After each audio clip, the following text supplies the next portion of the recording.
Welcome back to another episode of the Lunch Zone. Today we are going to do something on the easier side of difficulty.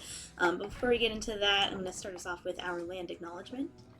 We acknowledge in Milwaukee that we are on traditional Potawatomi, Ho-Chunk, and Menominee homeland along the southwest shores of Michigami, North America's largest system of freshwater lakes, where the Milwaukee, Menominee, and Kinnickinnic rivers meet, and the people of Wisconsin's sovereign Anishinaabe, Ho-Chunk, Menominee, Oneida, and Mohican nations remain present. At present, there are 573 federally recognized American Indian and Alaska Native tribes and villages with government-to-government relationships with the United States. The citizens of these nations are also citizens of the United States, and their languages, cultures, and histories are a part of our shared story. Land acknowledgements help us to remember these nations and the ancestors who are stewards of the places where we live. For more information, go to bia.gov or ncai.org. Alright. There it is.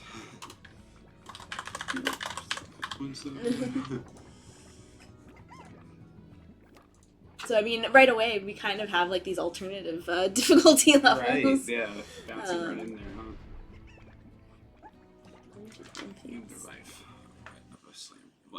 of a there, a slime rancher, there it is.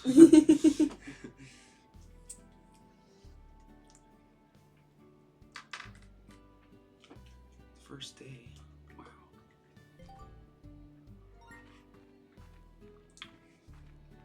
It's a very sensitive camera.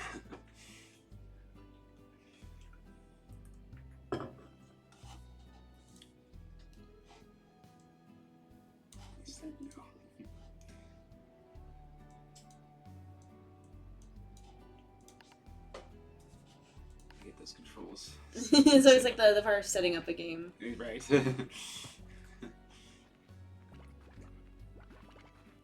Hop to it.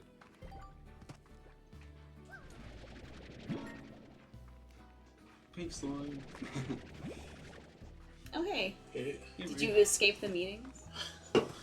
the benefit of never going to campus is people often forget I exist. There we go. And so the meeting is like an all hands meeting, or like a full faculty meeting. Mm-hmm. And then we break out into our subgroups. Mm-hmm. Except I'd never been assigned a subgroup.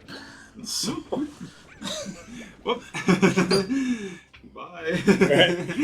So just kind of like when the breakout sessions happened, I kind of just quietly Swept back door. resigned from the meeting. Yeah. Fair. Is Slime this ranching. Splatoon? Slime ranching. Oh, For something easy. all right. It's our first day as a slime rancher. You know, I'm told you've got to try new things.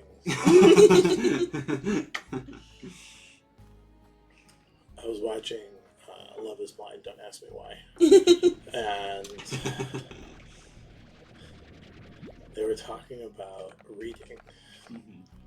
This guy was like, I really like this book, The Alchemist. And I was like, of course you like this book, The Alchemist. I bet that's the only book you've ever fucking read. Like, did you read the graphic novel version of it course, too? yes, yeah. It's just about trying new things and being in the world. Yeah, it is. Sure. It's just really well written. Yeah, Paulo Coelho knows how to write. I don't have to tell you. What other books have you read? None? Interesting.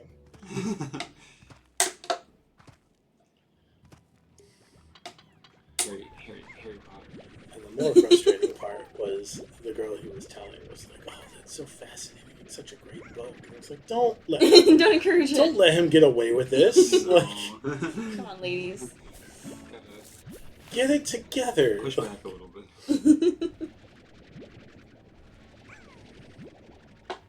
Just like, yes, it's a great tween book. It's a great Lexile score for Yeah. sixth graders book.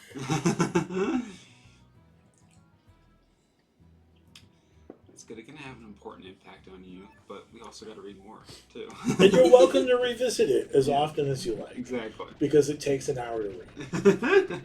I mean, I do think there's something to the phrase, like, read a different book when everyone was saying about, like, when J.K. Rowling, started to go insane.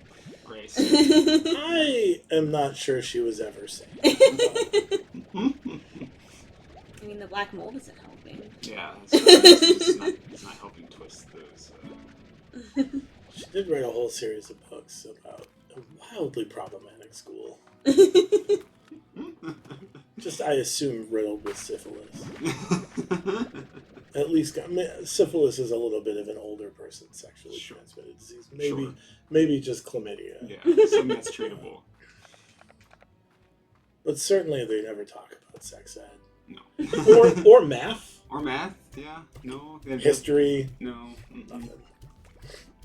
It's just gotta go out there and just immediately have. I mean, it's kind of a good an analogy for science education. Yeah, or people who are controlling any sort of flow of capital right now. Let's not think about any sort of other consequences or actions or anything. Of course not. Why would we ever do that? Let's just keep progressing forward. We'll just learn more spells. We can solve everything with magic. Don't worry about the fact that maybe there's a reason we have to solve these problems. Mm-hmm. Or create new problems for us to solve. It's very much so. I think it's like a dingo that went extinct in Australia, and they genetically coded it so they reintroduced the dingo after it went extinct, and they're like, see. We don't have to worry about making things go extinct. We can just bring them back. Yeah, I was like, that's not. You're skipping the moral lesson here. Didn't we? I mean, We're taking accountability. We fixed the problem. Yeah. Did you? I mean, speaking of movies that people have watched like 1,000,000 times, but they didn't even see Jurassic Park. They came out with, oh, cool, we should do this. Yeah. It's like watching The Wolf of Wall Street and being like, I wish I was that guy. He's the good guy here. Anyone else who's exploiting is wrong. It's like there was Thomas was doing an introduction for the Milwaukee Film Festival the first year I was in the department for somebody that was doing a documentary. The first documentary was on this research project where they tried to create this this factory society that lived within the factory. No, I was gonna say it's not that, but it sounds like the internet one where they locked all those people. That's exactly was that it? Yeah. Life on was it the whole documentary about the guy? Because I think that released a while ago. It was a long time ago, yeah. So she was filming that film and then her new film. Okay. So that film was about this group of people who signed up to be locked in this factory to do. It was like a libertarian wet dream where they get to do whatever they want. Sure. And they're being recorded at all times, yeah, right? they're being recorded constantly. It's this arts focus. And they were like, look at what people can do when they have time to do art. And I was like, yeah, this is utopia. And I was like, yeah, except for the people who are cooking for them, who are still obligated to slave away, slave away. Do any sort of labor. Yeah, this is a very entitled approach to the value of art insofar as they don't have to do anything but this art. Right.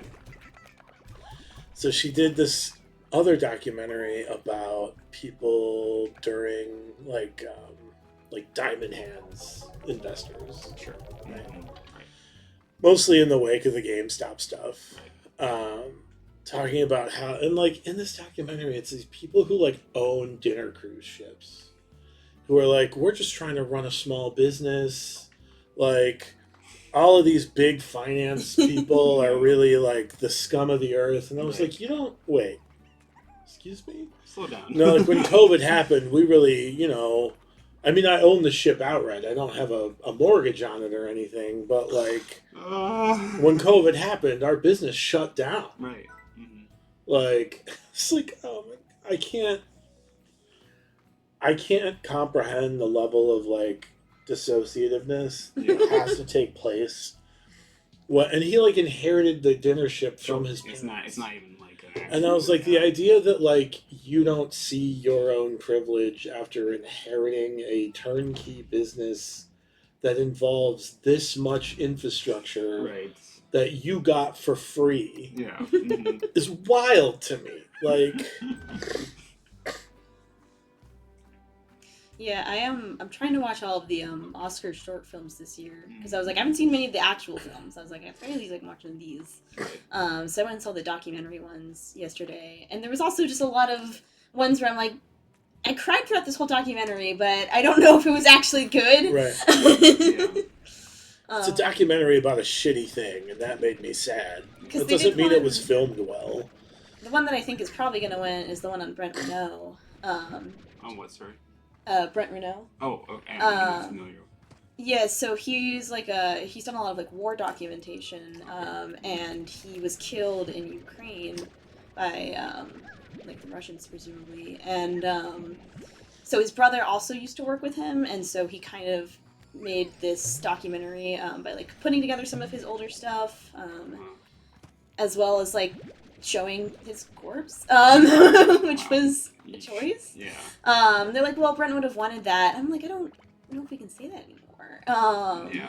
And then there's also a it's very just weird, wildly like, unethical to take Yeah, photos exactly. and film the dead. Like, yeah, but they had the very weird, like, American bent of, like, he was an American hero, and yet, like, half of his war documentaries were about, like, how awful Americans were being, how they were sending, you know, young men out basically just to die for no reason. Yeah. I was like, kind of, I think it's gonna win because of the fact that, like, he died, essentially, and it's like, well, you might as well give him the reward. Yeah. Oof. He's a weird one to watch. Yeah. Interesting. Similarly, there was one about so it's by like someone who works in like journalism for a while, and they were kind of like the fun feel good stories guy. So like anytime something like really tragic happened, such as a school shooting, he would basically be asked like, "Hey, can you come up with something to say at the end that's gonna make people want to continue living?" And he, you know, got very like numb to it after a while and was like, "Why am I doing this?" And so he decided to kind of try to do a different project where he met with a lot of families who had victims of school shootings, and he got like photos and videos of like the empty bedrooms, and it was going to be put together as like an art exhibit essentially eventually. And this documentary just focused on the last couple of families he was meeting with, and I liked the actual conceit of the project. Like, it was good to center the families and stuff like that, but the one weird part was like it also centered him in a really weird way of like, this is about like my journey as like a journalist and how hard it's been for me, and I don't know, it felt a little strange. Sometimes I don't really understand. And it's not just documentary. Sometimes it's with nonfiction too. So like, after 9/11, this book came out called The Looming Tower.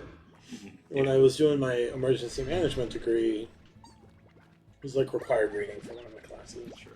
I was reading through this book and I was like, is this book presenting Osama bin Laden as the protagonist in the story? Like, it was like the like cluster F of American bureaucracy and how like it was inevitable that bin Laden was going to be successful in this endeavor. Like, it was very strange, the read of the book I got. Yeah. It's like, I understand that this is a critique of the American bureaucracy and like how information isn't processed adequately or efficiently, what that can lead to.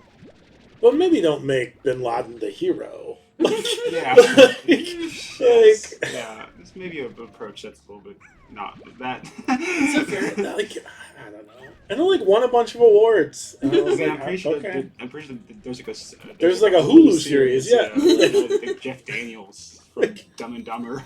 I never watched it, but I do remember seeing it. It was very weird. 11's a strange time. Everything changed, obviously, but even though how sort of writing frames the whole event, and it still has framed the whole event, it's just baffling.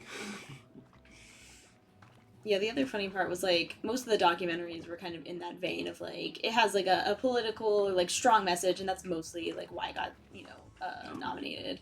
But then, like, the first one was literally, I'm not joking, 15 minutes of donkeys walking around in a desert near an observatory, no narration, no dialogue, and I was like, I don't think this counts as a documentary. You could call it, like, wildlife footage. yeah. Do the monkey cams at the zoo count? Yeah. as a documentary? Like, I was like, it was. I get the Surveillance. point of the film is that it's just kind of meant to be something that's like very realist and like, you know, looks at nature versus technology or whatever. But I was like, it was so weird to start with that and then to be like in the next one, it's like school shootings. it's a very abrupt shift. Yeah. I mean, that's just.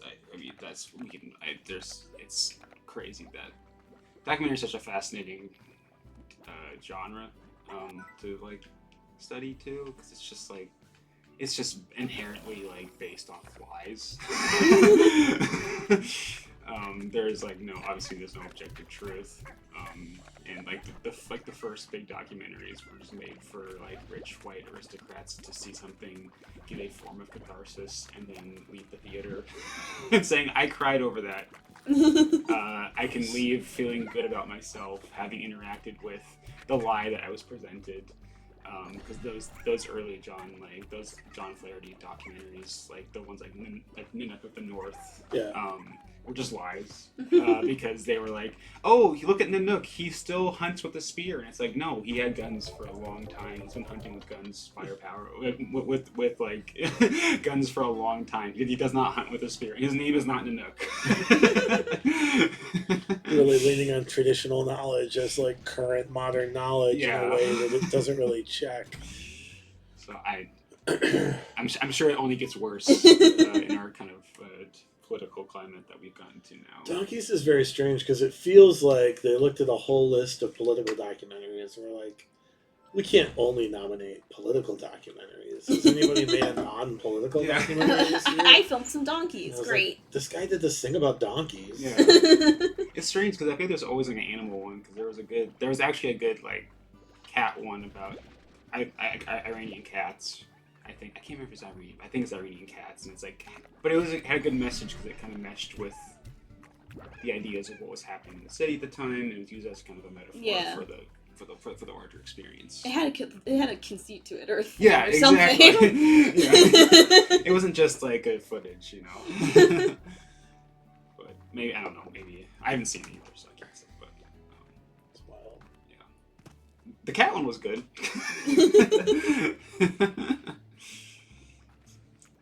But maybe I'm biased because I do have 2 cats of my own and hold dear. Did you see Flow when it came out? I did not watch it for a while because I knew I was gonna get too sad. Yeah. I know me and Kid ended up watching it, and I did get too sad, and I got mad at the dogs in the movie. Flow? Yeah, it got nominated. I think it won. Yeah, I think it won. Yeah, last which year. is pretty surprising. Animated. Because it's animated, but like with no dialogue, and it's just about basically a couple of animals like after the earth gets flooded. So it's like imagining like a post-human world where like the environment can actually start to recover. Right. But it's also sad because it's about a little cat who's trying to survive. and the dogs are taking up all the damn earned space. Yeah, they'll do that. Yeah. It's good. It's very like touching, very kind of thoughtful kind of mediation on post-human experiences while thinking about our own ramifications to what we're doing 24/7. I mean, not us in particular, but the powers that be. Because us using plastic straws, ain't gonna change the world. I know how much. But us using paper straws will make everyone miserable. Right. So. I mean, that is true. Exactly. I mean, as much as neoliberalism wants you to think that you using a paper straw is gonna change the environment for the better. Sorry, it ain't gonna happen. All those plastic straws were already created. Yeah. I think people will be so miserable from paper straws. It's going to be a net negative. Right. Exactly. I mean, that is the increases in violence. All linked to paper straws. Yeah. Yeah. I mean, that is the job of neoliberalism, is to make you miserable too. Yeah. So. I mean, I do like that we at least have like the ice drink like cup lids now, where you don't need a straw for. Oh yes, that is a better innovation.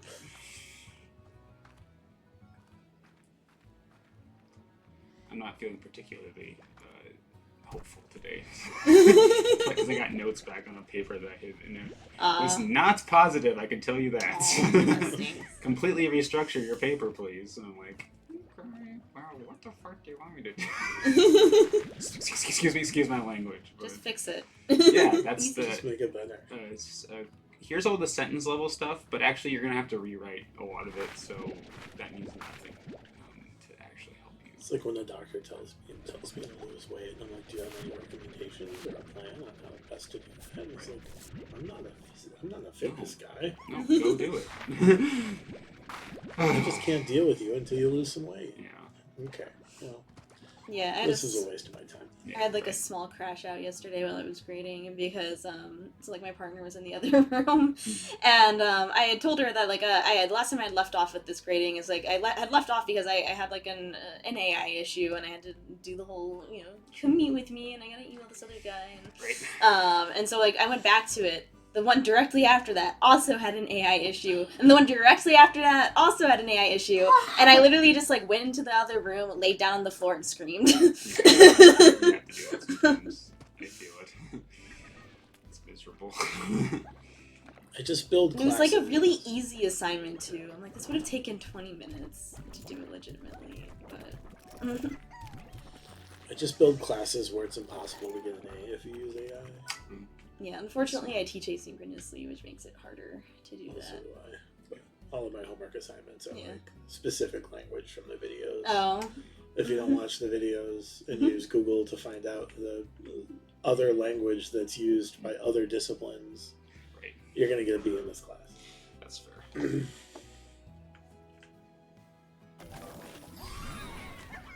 I always find myself doing that as well.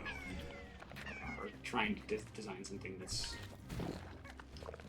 very, aligns with those ideas of here's exactly what the language you need to be using, and it's like, if I got paid, that would be much more like fine with like that's the plight of being a grad student, Right. But it also is like trying to balance those out, where it's like, well, now I need to go rewrite a whole paper. That takes a little bit of precedence, unfortunately. Right. I do get paid well. And Yeah. I still have You that still have same the same situation kind of- where, like, yeah. all right, well, I could deal with this, or I could go work on my dissertation. Right. Exactly. And And I know which one's more important to me, frankly. Right. It's the balancing act, I guess. You really have to engage with.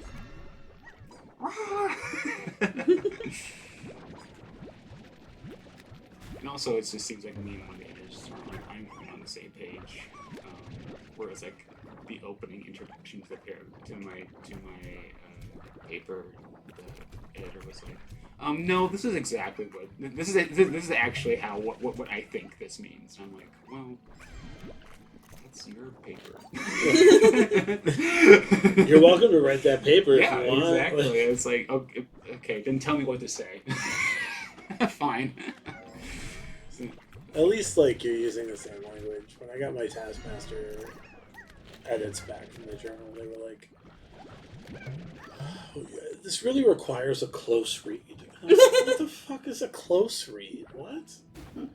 She was like, the methodology. And I was like, that doesn't sound like a methodology. Like, what are you talking about? Right. Like, just not the disconnect there is very difficult. and then I pointed out the actual research. Like, it wasn't like a theory paper. Sure. It was utilizing, like, data. So I pointed to that, and she was like, oh, I didn't really think about this as, like, just setting the tone for the data. Yeah, it's probably fine. I was Yeah. like, fuck.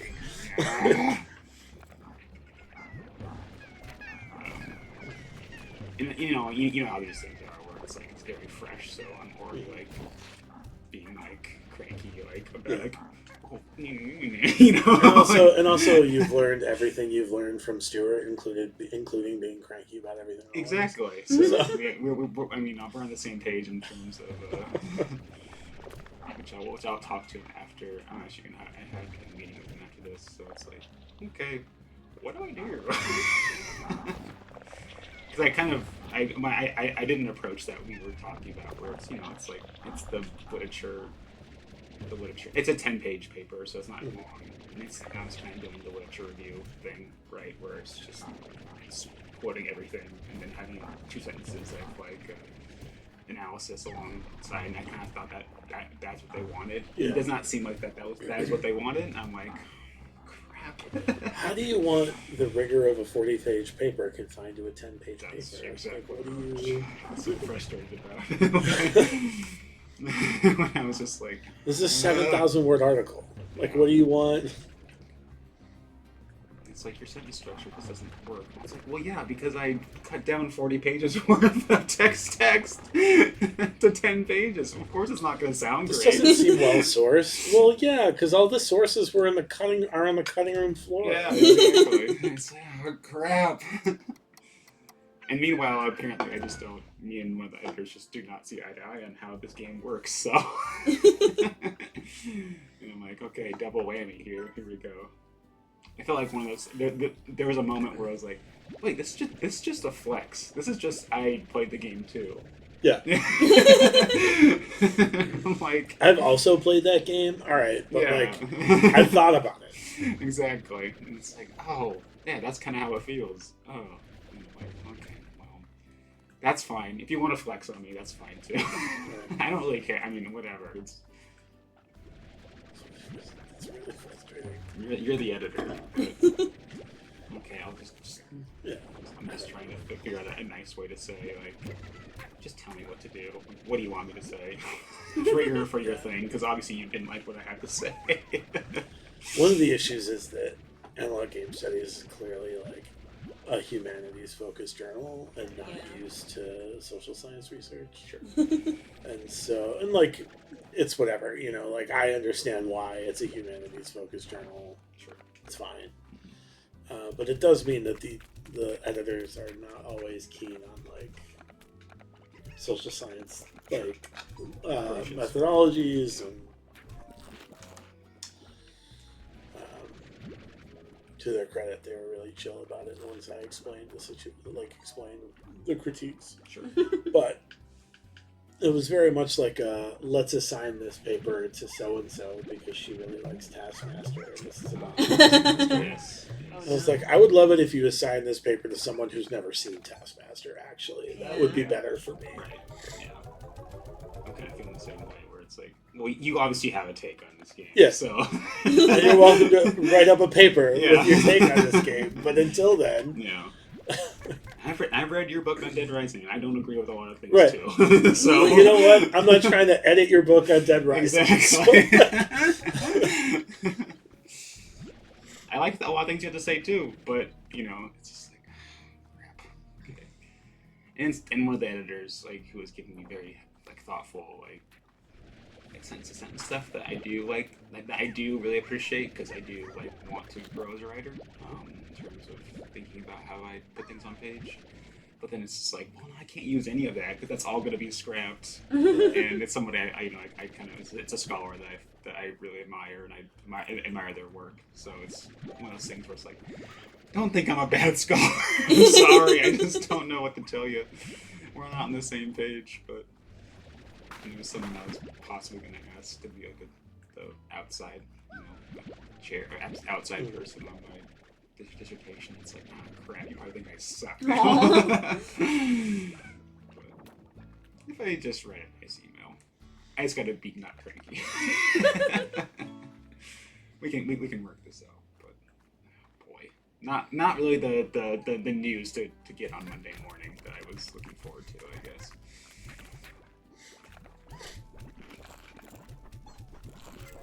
But these slimes are happy, so I'm a little confused to the premise of this game. And maybe it's because there isn't one. You collect slime. Mm-hmm. And then you feed them. And then they make plorts. And then you sell plorts. And you sell plorts. I see. To get some money. On the plort market. I see. Why aren't the big rock pink slimes cooperating with the little pink slimes? Do the slimes merge? Yeah. Like the big rock slimes after they reach cat status? There's different kinds of ones, and so like a pink and a cat one, I think, combined and turned into that one. Oh, so this is also Like a game about eugenics. Yeah. Okay. I mean, have you heard of Mugenics? Yeah, Mugenics. No, I haven't. It It's a just new came game. out. It's like really popular in the streamerverse right now because a lot of streamers voiced some of the I cats. see. Mhm. But yeah, you just breed cats and make That's an not fair. army. I have heard about eugenics, but from infomercials in the 90s. I said Mugenics. Mew- Yeah, it's Mugenics, like Mugenics. cat. I see. Meow. It's cute. Yeah, I see. Mugenics. By the guy who did Super Meat Boy, Edward McMullen. I don't play games. It's very one of those like it'd be a good game for talking about difficulty if anyone has it. Yeah, it'd It's be a- interesting. It's a very hard platform. Yeah, it's got the XCOM combat as well. Oh no. Yeah, well, it actually does a pretty good job of it. Oh, okay. I think it's one of the best XCOM legs I've seen in a while too. Kind of turn-based, strategically placement. Cats to do through certain stuff. It's got a silly soundtrack.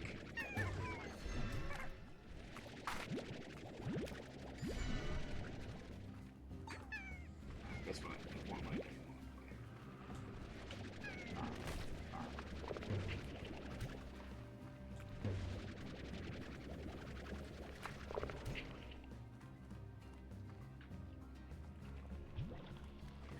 We got our rock plorts. Our tabby slimes. These scary guys. Yeah, I assume we'll unlock probably a different way to handle them in the future. Because for now we can just kind of like eat them. Out of the way. Oh no, tabby no, my slime. cat. He looks so sad when you shot him. No. Just gotta get the resources. Don't mind me. You don't need these. You can't sell in the market.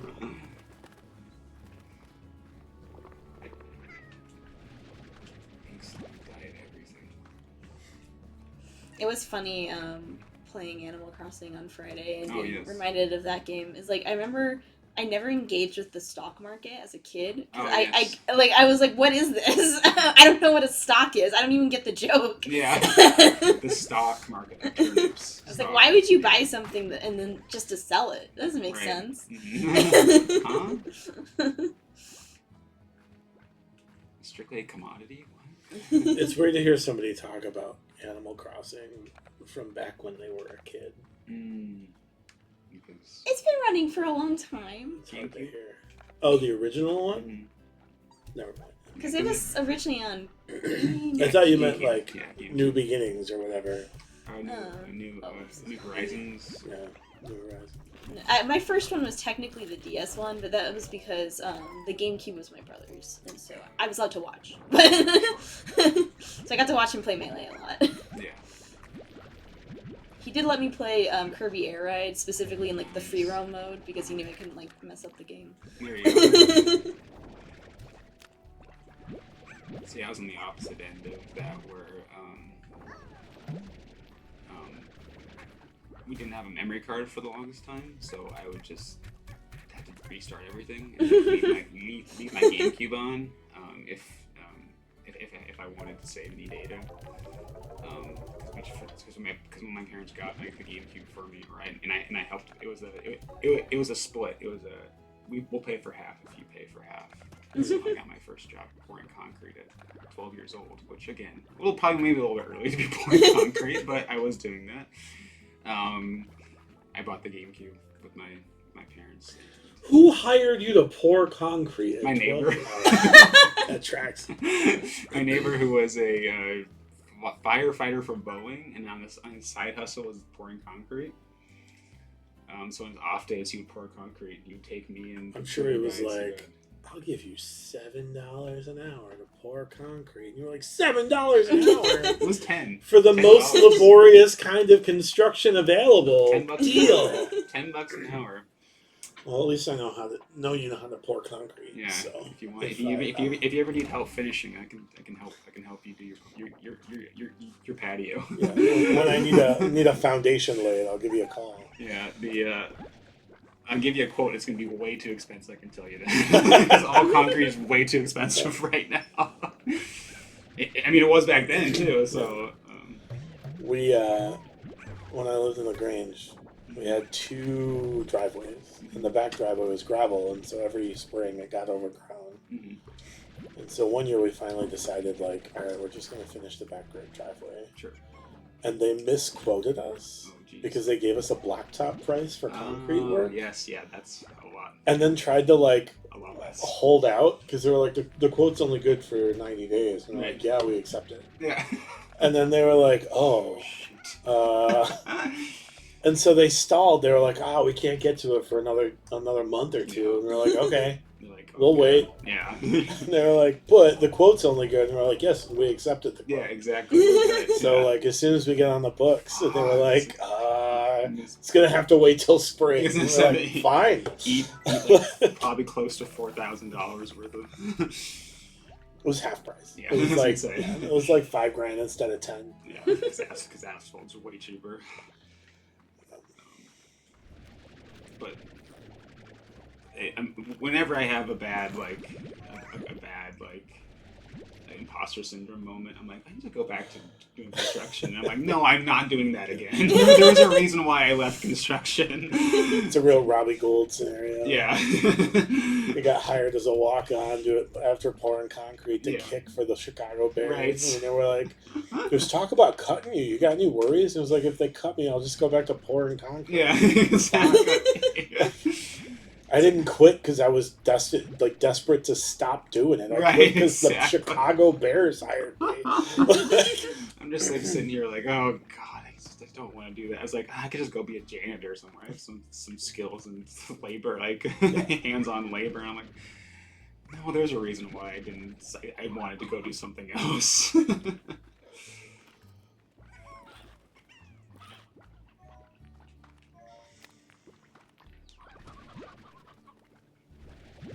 But to the GameCube, I would play Tony Hawk's Underground, and I would try to beat the game in one go, because I didn't have other choice. Yeah, didn't have a memory card at the time. And there's multiple times where my sister's like, "My turn to play," and come and touch the reset button. And I'm halfway through the game, and I'm like, so over. it's so sad. When I got a PlayStation 2, we had that problem because I got Final Fantasy VII, but didn't have a PlayStation 1 memory card. Right. My PlayStation 2 was running for 26 days straight. Nice. No, I didn't. I don't recommend it. Nice. It just crashed. Yeah. And I lost 27 days worth of. I'm sure.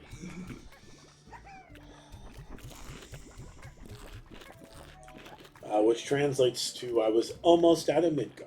Ah, yes. After 27 Yes, days of play.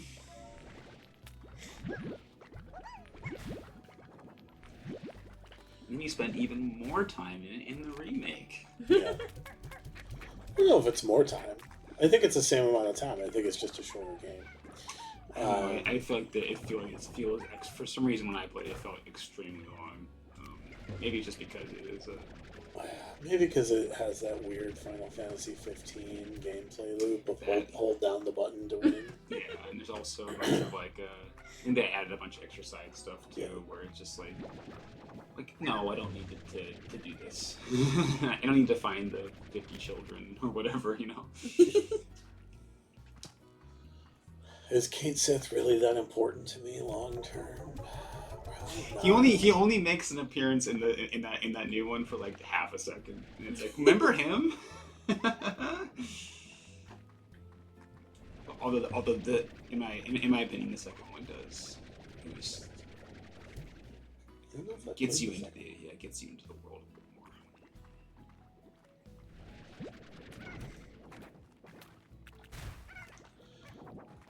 The first one's rough because Cloud as a character is shitty.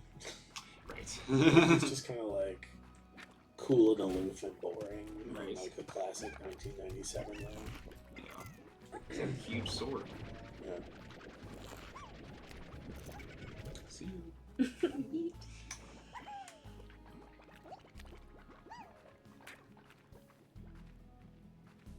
And that's what the remake does too, is they kind of flesh the characters out more. Except for Cloud. Except for Cloud, because he's cool. Yeah. That's his character. But like, you know, like the members of Avalanche actually get like to be characters. Well, they don't get murked, so that's yeah, good. exactly. Immediately, yeah. Like Jesse has a huge Jesse Raspberry, of course. It's like a huge. There's like that whole. She could see her Aerith death spot. Yes. Yeah. There's a whole like you go to the whole part of Midgar you don't go to in the first game. You kind of get to see that side of it. It's pretty cool. I don't think I ever played anything but the first remake game. It hasn't been free on PlayStation Plus yet. I don't really buy games for PlayStation. I just wait for games I'm interested in to be free. Fair. Because a lot of them do.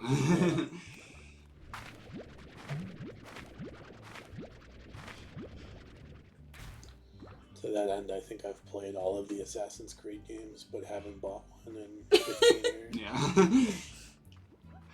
I've watched my older brother play some of the Assassin's Creed games. I remember liking watching it.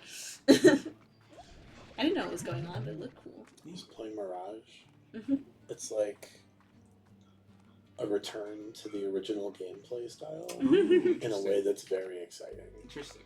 There's a little bit of like an active kind of like combat mechanic to it, but not nearly to the degree that like Odyssey and Yeah. not that was one between Odyssey and Valhalla, I think. Was the one that was in Egypt. That one wasn't Mirage? Where's Mirage? Mirage is the newer one, I think. It's like a prequel to the original game. Where they're called the Hidden Ones instead of the Assassins. Remember when Desmond Miles was in the game? Yeah. Oh, I guess I don't even know if there's like a meta game, like a There's meta not narrative the guy in in Mirage. the guy in the Animus is in what's called the Animus. Yeah, the Animus. I don't know if there's an Animus, like an external to the Animus component in Mirage. I remember that was crazy.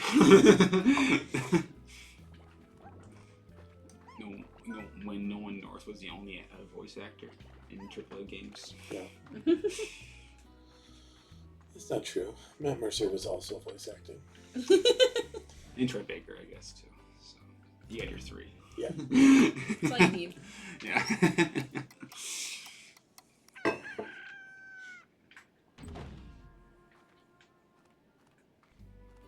Matt Mercer. Leon S. Kennedy. Resident Evil 6. Did you hear about, I forget if it was Silent Hill or Resident Evil. I think it was Silent Hill. They just got another game announced.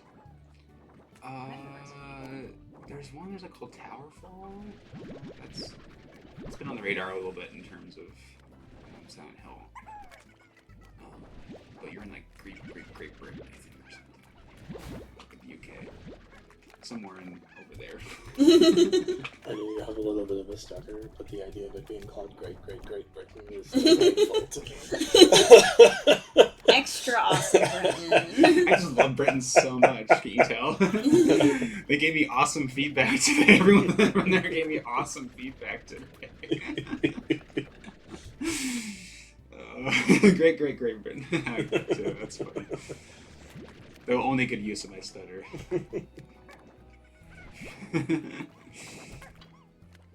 Oh, the vegetable.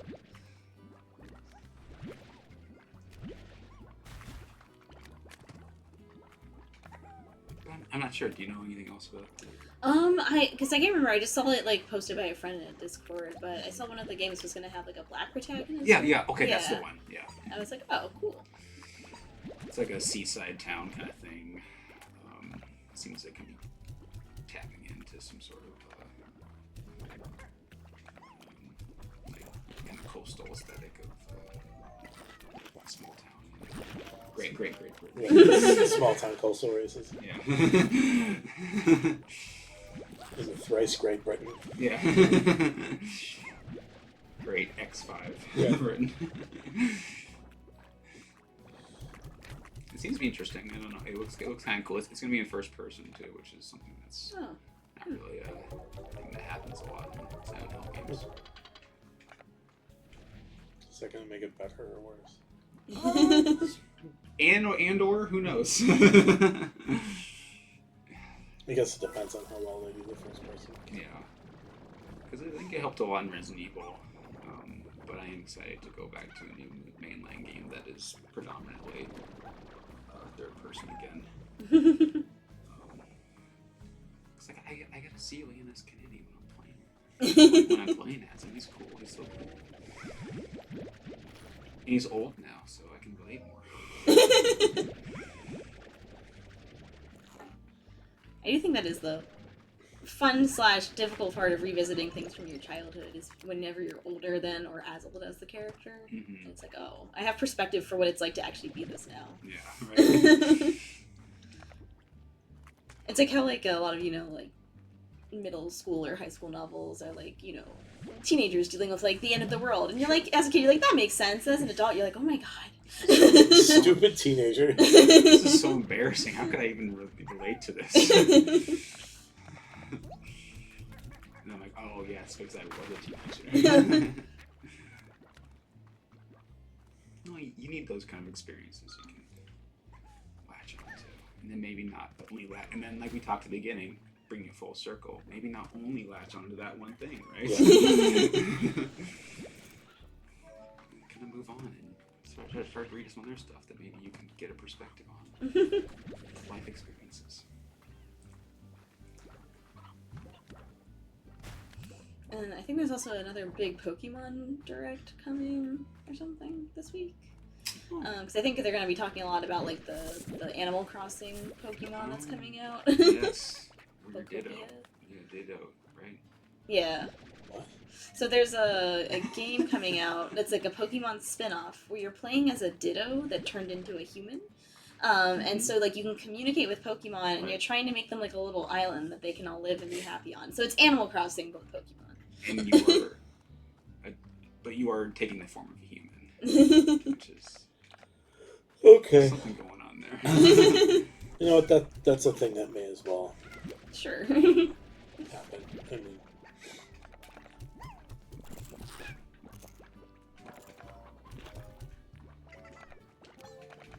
we got fire, red, leaf green, red, Coming out for $20. $20. Proms, basically. Someone put my name on some sort of fire, red, and leaf green. those very early ones. Yeah, it was right after Was Red it and Blue. second generation? Wasn't it right after Red and Oh, I don't remember. I don't. Well, yellow was right after red. Yellow was. I don't.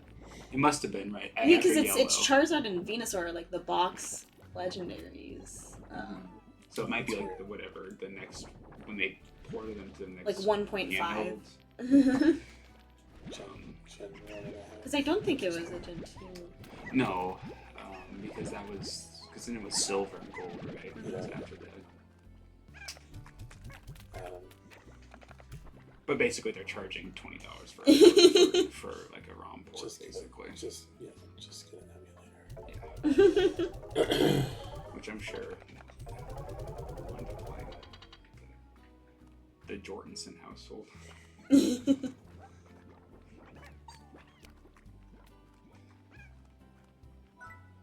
But we have a Steam Deck, so we can just get those on Steam. I have all the software set up. You just gotta download them from whatever site you want to. Sorry, I'm not downloading things illegally. We would never do that here at the Digital Cultures No, Collaboratory. never.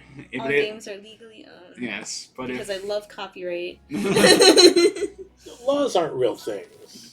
It's come a, after it's a me. I don't care context at for this a point. negotiation. Exactly. Come after me. I'm kind of cranky today anyway. What are you gonna steal from me? Laws are just context for negotiation. That's all. I've got nothing for you to take. Whatever. When I was doing EMT training, they were talking about like Good Samaritan laws and stuff, and they were like, "Look, if people want to sue me, they can. They can have my backpack, my dog, or my bike." Yeah, I was gonna say, it's the cats or my Steam Deck. And the car. But again, we don't own the car though. The bank owns the car, so whatever you take, the bank can take it. Global Finance Services owns the car.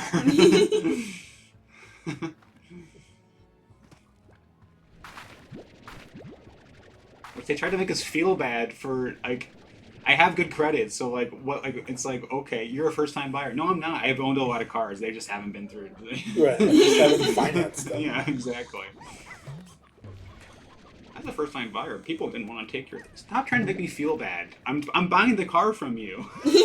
I'm here. This is a weird energy guy who wants my money. Yeah. Why are you putting me down? You know, a lot of people didn't want to take your loan. Okay. Fine. But someone did. But someone did. Yes. Great. So it That's a sounds high like interest this is rate. not really the problem you're making it out to be. They're just trying to get me mad because that the interest rate was like they were trying to like think that was gonna push back on the interest rate. I'm like, no, whatever. I know how this works. I used to work at a car dealership. I understand the tactics you're doing. I've here. owned so many cars because I used to do your job. Yes, legitimately would do all the inventory and helping with financing and doing the APR rates for people. It's like, well, you can buy a new one and we'll give you. I'm gonna strangle you. And then you go home and your head hurts because it's like, oh my god, this is the most nightmarish experience. You know why my credit score is good? Because I don't buy new cars. Exactly. I guess this isn't what the stream is about, but I did not. This stream's about whatever we want. Yeah. it's just lunch chit chat. Yeah. I came in with cranky energy, so we're gonna just throw it all out there. That's fair. I mean, a lot of times I do play cozy games while like I'm on the phone with people. Gotcha. Yeah. Like just in a call talking about random stuff. Right. Discord call games. That's why I enjoyed Stardew's multiplayer so much. It was like, oh Yeah. great. Just talk, you hang out. I think that's an interesting thing too. Is I have a lot of friends who still spend a lot. I spend a little time in Discord, but not as much as I used to. And Did you see the whole Discord kerfuffle that's happening? it's like ID. You got an ID or something. So everyone's gonna have to stop using Discord in like a month. Really? TeamSpeak is making a comeback because What was that? Yeah, they made a post that was like, you don't need to get ID to verify here. We still exist, by the way. Yeah. May as well have been the post. What was the like the Swedish one people would play for Defense of the Ancients back in the day? Ventrilo? Yeah, Ventrilo, yeah. We used to use that for WoW all the time too. Yeah. That was before TeamSpeak was around. Yeah, that was Yeah. a You have to pay for a server though. Oh, gotcha. Yeah, 'cause It's we used like to do Monster Hunter it's stuff. like People $6 a month. Yeah, someone paid for it when I used to play Monster Hunter on the Wii. Oh God, there's a throwback. What an old thing to say. Yeah, I was gonna say, I think I got more white hairs in my beard like after I was just saying that. Okay, well I guess we're done with Discord then. It's over. All It's my like, years of memes. because like I think you can still use it without ID verifying. I think it's like certain servers are going to be labeled as being NSFW, and you can't get into those ones anymore. I'm not sure. I could be lying. It basically, I think if you don't ID verify you, it puts you into like teenager mode. I wonder. There has to be a reason why companies want to steal even more of our information and take, screenshots of our face. It can't be for profit. No, it would never be for profit. Right? That would be a ridiculous thing to assume. we don't want to track your metadata even more. And this is after Discord already had a data breach where hackers stole the information, including ID photos of every single person who had submitted before this. Wonderful. This is despite saying that, of course, oh, we don't store your ID photos, trust us, we just delete them after. And then somebody took them. Yeah. Wonderful. Oh, it turns Return. Oh, gotcha. I get it now. But it is funny to think about, like, the reason why I kind of stopped spending a lot more time on those servers, like the ones with my friends, is because they play like sweaty games, and It's not fun anymore. and I don't really have a good time playing that anymore. I'm just too tired. But also, like, whenever I wanted to join, it was to just talk with my friends and like see how they're doing, and not do comms for CS or or Overwatch or whatever sweaty game they're playing, or League of Legends where they're tapping the buttons and all I hear is their keyboards clicking and their That's my favorite part about being in the esports lounge, to play a single player game. yeah. Hearing all the comms. Everyone is screaming around me. It was funny to kick out all kick out all the sweaty gamers gamers. to talk about our cozy games. What? Yeah. I wanted to play other video games, Yeah. but you can't even win. Huh? Yeah. Matthew brought up a kind of funny point when we were talking. Was he said, when is the gamer like room aesthetic gonna be not like 14 RGB, this is so cool. 14-year-old boy, sweaty gamer. Never. And it's like, bro, I don't think it's ever gonna change. He goes, things always change. I'm like, do they? Alright. Well, it looks like it's about that time. Okay. So yeah, next time we can keep doing this, or I tried to play Celeste, but I have that one from Itch, and I need admin permissions to run it because it's like an outside.